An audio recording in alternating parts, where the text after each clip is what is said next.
We still do 7 NUFC Matters show a week for free. But if you want to help support NUFC Matters, then there are a few ways of doing it. Hit the like button on each live broadcast and video. This helps the channel grow. Hit the subscribe button and select the all notifications bell so you don't miss a single show. If you want to help us financially, then you can join the channel using this button with the membership starting at $1.99 a month. Or you can drop us a donation in the chat using a super sticker. We're also looking for sponsors. If you'd like your brand advertised on the flyers for the show and featured during the ad break, then email John at nufcmatters.com to arrange today.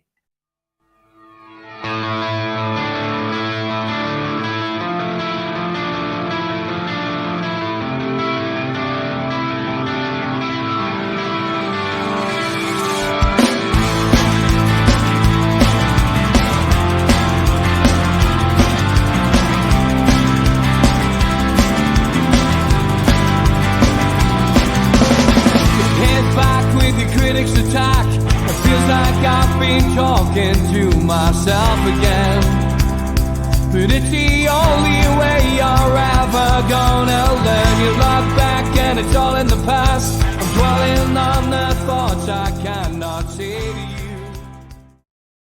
Well, good morning. Welcome along to Jason Tindall's press conference. Yes, not Eddie Howe's press conference. Jason stood in, and it was a great press conference. Over 40 minutes of footage on Newcastle United's YouTube channel.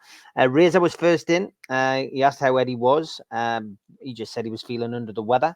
He asked him if he'd be on the touchline on Saturday. He said, yeah, of course. He's always there to lead the team. Obviously, COVID was a different matter, but no issues. And he was training yesterday as well, as we know. So there was no issues, of course. How significant was the Villa result? Reza asked. He said it was really important to get back on track. He says, I thought we did that at Fulham. We followed that up with a really good performance at Villa, and that has given the side a great deal of confidence. The Premier League has been tough over the last couple of months. How nice is it to remind the fans of what performances can be like with your team?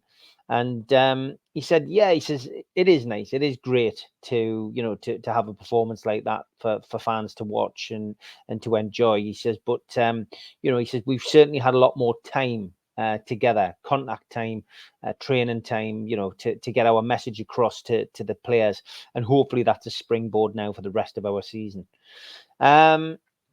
You've got 3 to 4 days, training together. How crucial is that going to be in the running? Said Reza, and he says, it is important to have the contact time, like I've just said, and it's shown in the last couple of games. Obviously, injuries have impacted our season this season, but we are getting players coming back, which is a positive, and hopefully that has an impact too. Reza then asked him about the Luton Town team that are coming to St James's Park today, and said you played them before Christmas. Obviously, you'll have watched them as well in the build up to this game. What have you learned? He says you've got to give them a lot of credit. They've been on a really good run recently, which started with a game against us. They're really difficult to play against. They've got a goal threat, and that's just want to give a lot of credit to them. But then look at us. Look at the run we put together over the last few games. Look at us and the performance we've just put in against Aston Villa. We do look back to our old selves, and anyone coming to the game tomorrow, well, they should get a cracker if both teams live up to the form.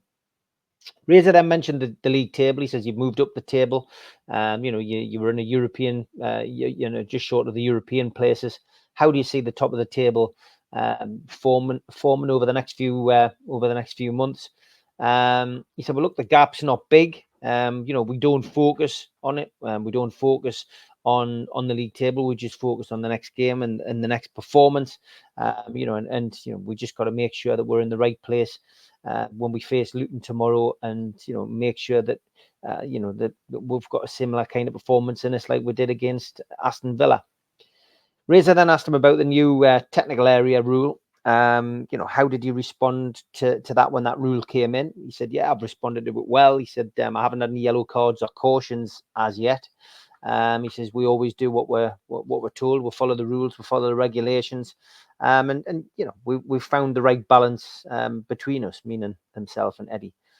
Have you ever had a yellow card? Asked Razor. He said yes, after a game for disputing a decision. He didn't go into which game it was.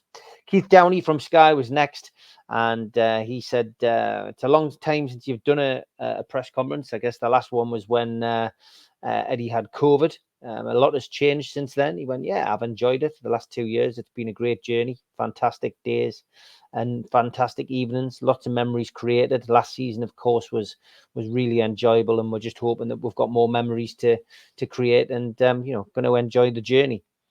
What do you think about the cult status that you have? Was Keith's next question, and do you enjoy it? And he said, look, it's great. It's you in this game you get loved or hated, and it's much better to be loved by the supporters. The supporters always get behind us, and I'm thankful for their support, and there's nothing I can do about it, so I just embrace it. Keith asked if he was a good cop or a bad cop. Which role did he take between him and Eddie? And he just said, look, we've got chemistry between us. We just focus on the team. We don't really focus on ourselves and our relationship.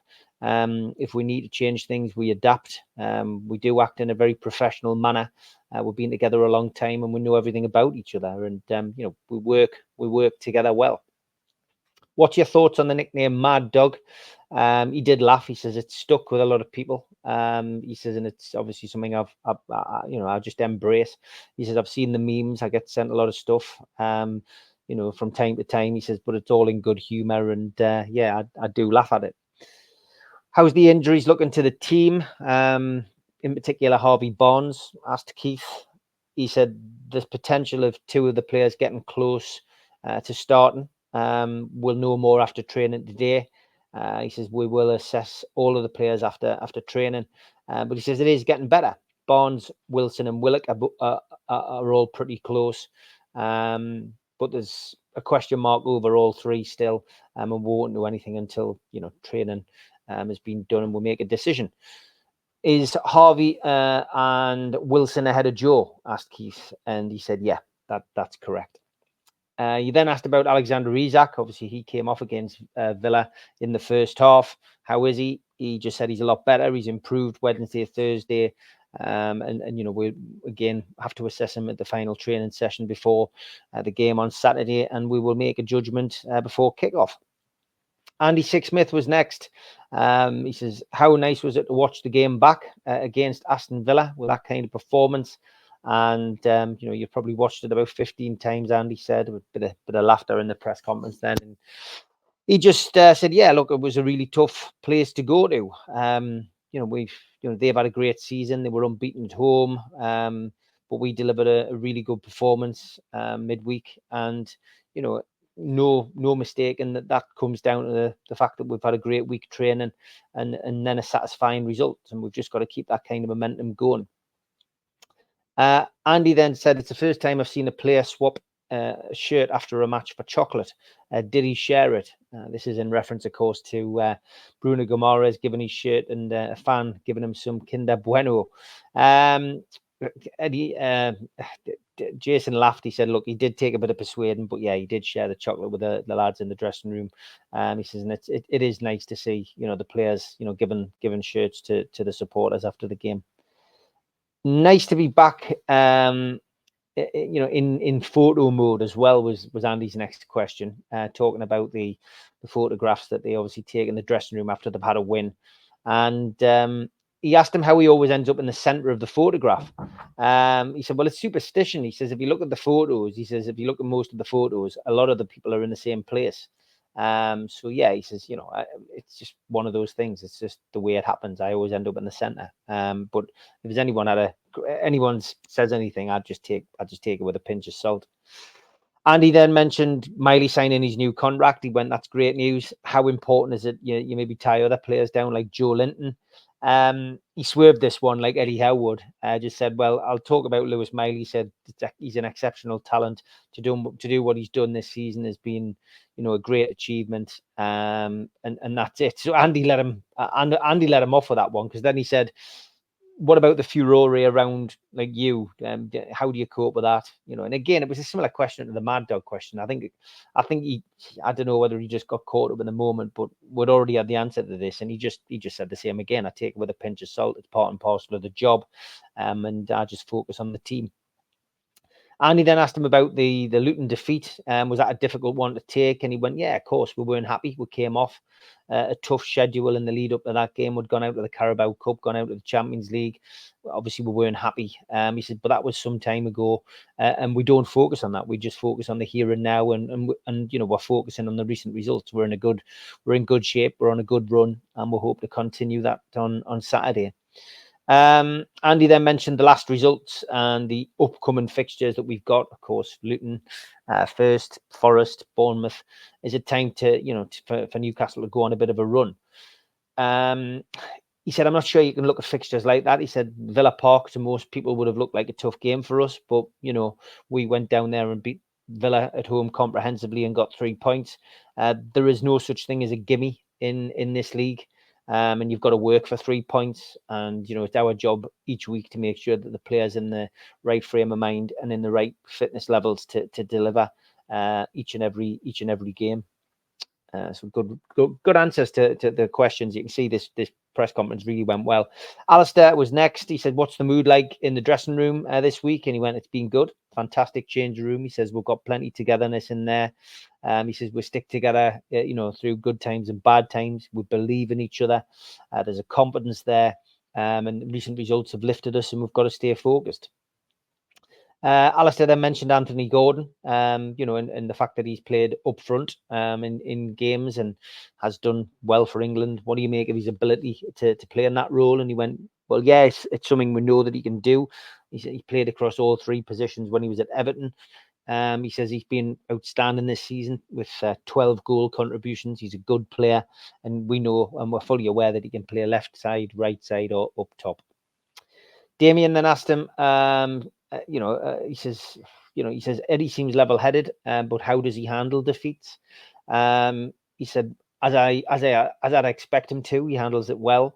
Things don't go in straight lines, and we all know that. But there's always bumps in the road, and there's no better manager to understand that. Previous experience has helped him stay focused. We prepare and we work and we stick with our beliefs. We don't change. But yeah, he handles defeats like he handles the wins. You've been involved with him a long time. You've seen his story and his career develop. Tell us a little bit about that. And he just goes, well, he just gets, he's a fantastic coach, and he just gets better and better each year. He's always looking for that extra 1%. Luke Edwards came on, likes to get a laugh these days. He went, nice to see you're as evasive as Eddie when you're talking about whether players are available for a game. He says, yeah, I've been well trained. Why have you become such a high-profile figure? Asks Luke. He says, not one that I can answer. He says, others create these things. I can't control it at all. He says, I just focus on my job, and what happens outside of my job is out of my control. He said, you seem to get under the skin of other managers and coaches. Is that deliberate? He went, not at all. That's not deliberate. He says, that's just me, and I won't stop being me. He says, I'm not gonna do that. He says, I don't mean to get under people's skin, but I just want Newcastle United to win football matches, and that's the way that I behave on the touchline. And as long as it's within the rules and regs, then I'm not going to change. Luke said, that's probably why people love you, because you don't care. And he went, no, and I won't stop being me. Craig Hope from the Daily Mail was next. Big part of this transfer window, was probably about keeping players and not losing players.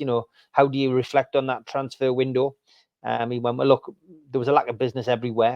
It was the quietest January that I can remember. He says, you always try to strengthen your team, but obviously we haven't been able to do that. But you don't want to weaken your team. And, we come out of a transfer window having not lost anybody. So, it's as you were, pretty much. So Any ambitions to be a manager?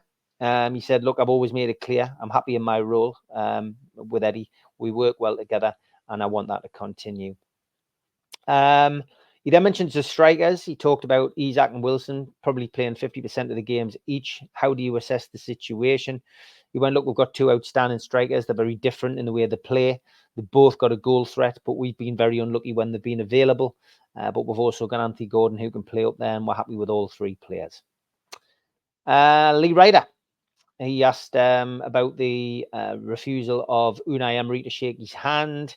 Does that mean you gained an advantage? He went, I don't look at it that way. He said it's not a battle between us and them. He says, or me and him. He says, I'm not in control of that. He said, lots of people act differently during a defeat.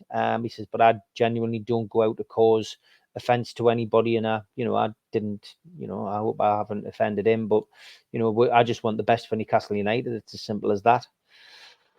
Lee then mentioned you're now on the other side of the bad run, 6 defeats in 7. There's loads of positivity, I would presume. He went, yeah. He says we weren't in a good vein of form. He says we weren't where we wanted to be, but we've come out of the other side of that now. We can't change the past, but we're confident on where we're going to, and we want to build on what we've done over the last few weeks. Lee mentioned the Tindall song, which got a good airing at Villa Park. It must give Tindall a bit of a boost. That the fans are chanting his name, despite the fact that he still won't be available till middle of August this year. And he went, yeah, look, he says Sandro is a great lad. He trains hard. He's going to be a top player for the football club. He's moving forward. It's great to see the fans supporting him.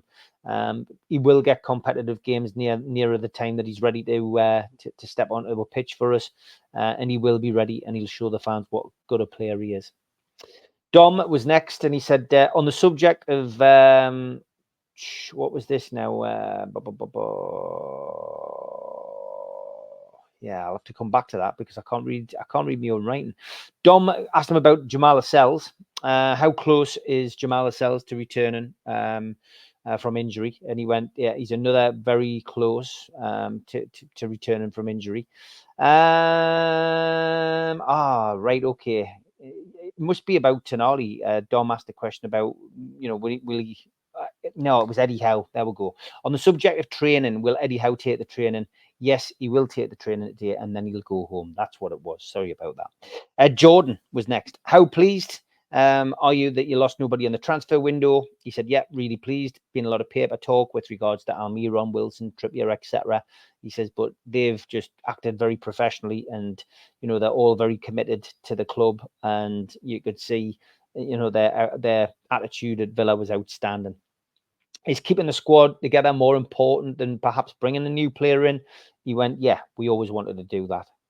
Chris was next. He went, since the takeover, it's been very different. This has been a very different window. Has it felt different to you? And he went, yeah, because our players have been linked with other clubs, and that hasn't normally happened. And obviously, we still haven't signed anybody. So, yeah, it has felt different. How did Miggy respond to being linked with a move to Saudi Arabia? He said, well, we spoke to him a couple of times. We've got good communication with all the players. He's an unbelievable lad. He trains to the max. He puts great effort in on a match day. He came on at Villa. He was only 50% due to the illness that he'd had, and he delivered, which shows his character. He was then asked again about the technical area. Do you think that rule was introduced for you? He says, yeah, probably was. He says, I always say I've got no problem with it, though. He says, I've got to do what I've got to do, and I always do it in a respectful way. He says, and if I step too far, he says the fourth officials always drag me back. Simon Bird was next, talking about Klopp. He said, Klopp's talking about being worn out. How does Eddie Howe cope with being a Premier League manager? He said, I think Jurgen's been one of the best managers we've seen in recent times. He says, but yeah, he says we'll see it more and more. He says with the schedule, he says manager schedules can be exhausting.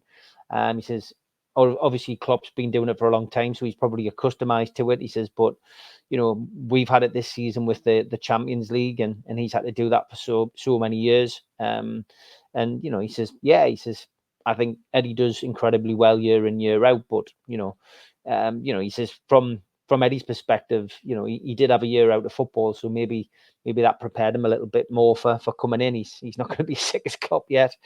How would you describe your role? Are you the joker? Are you the enforcer? Are you the good cop? Are you the bad cop? He said, look, we work hand in hand, myself and Eddie. He says we share the same office with each other. We're with each other all the time. We've both got the roles that we both share the roles, and we plan the coaching sessions, and we help each other out. Who delivers the team messages? We both do, he said. It's important we work together to try and make it, to take it all on.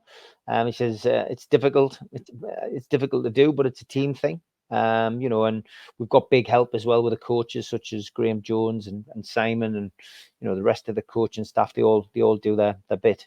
Kieran asked him about the Sunderland photograph, and he says you were credited with that photo being done.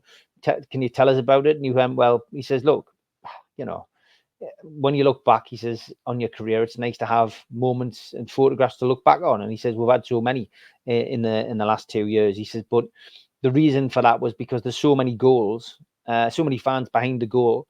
And it was nice to share a moment with the fans. He said, we've done it before. We did it at home after we qualified for the Champions League. We had a photograph with all the fans behind us, and, the fans pay a lot of money to follow us and watch us. So it was nice to give them that moment back.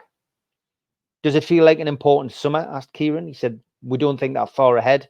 We get, if we do, we'll get sidetracked. He says, we will focus towards the end of the season, maybe on the transfer window in the summer, but our main focus now is how we deliver and improve performances.